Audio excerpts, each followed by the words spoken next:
آیا ته هم غواړې خپل شوق یا هنر له نورو سره شریک کړې او له همدې لارې څخه ارنینګ پیل کړي؟ که چیرې ستا ځواب هو وي نو دا ویډیو له پیل نه تر پایه راسره وګوره. یو نوی ټولنیز اپلیکیشن چې څرنګه اکاونټ پکې جوړ کړئ سمدلاسه مونیټایز کیدی سي. دغه اپلیکیشن کې تاسو کولی سئ ویډیو، آډیو او لنډې کیسې له خپلو دوستانو سره شریکې کړئ او له همدې لارې څخه ارنینګ پیل کړئ. دا دوستانو نه فالوورز ته اړتیا لري او نه همدارنګه نور کوم سخت شرایط یې ټاکلي دي تر څو تاسو هغه پوره کړئ او د هغې نه وروسته خپل اکاونټ مونیټایز کړئ، بلکې سمدلاسه کولی سئ ارنینګ باندې پیل وکړئ. دا چې څرنګه کولی سو په دې ټولنیز اپلیکیشن کې خپل ځان دپاره اکاونټ جوړ کړو په دا ویډیو کې درته طریقه درښایم. راځو دوستانو چې څرنګه کولی سو خپل ځان دپاره په ویب فول اپلیکیشن کې اکاونټ جوړ او مونیټایز کړو. له همدې ټاپک څخه وړاندې تاسو دې ویډیو ته لایک ورکړئ او که په چینل کې راسره نوي یاستئ چینل درسره حتمي سبسکرایب کړئ تر څو زموږ نوې هره راتلونکې ویډیو تر تاسې در ورسیږي. راځو د موبایل سکرین ته و اکاونټ جوړو.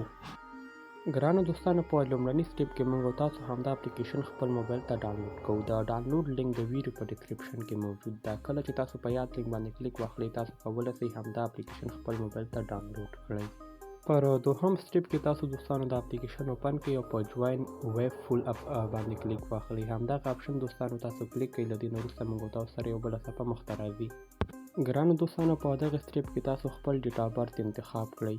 مثال په ډول کولی سئ دغه ډول باندې خپل ډیټ آف برث انتخاب کړئ، بیا په کنټینیو اپشن باندې کلیک واخلئ. دې ځای کې دوستانو تاسو ګوګل انتخاب کړئ تر څو د ایمیل له لارې خپل اکاونټ جوړ کړئ.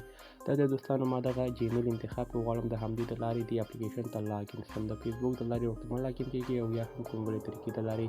په دې ځای کې دوستانو دا زموږ یوزر نیم هم جوړ شو. پر همدې ډول په کامرې اپشن باندې کلیک واخلئ، بیا اپلوډ انتخاب کړئ.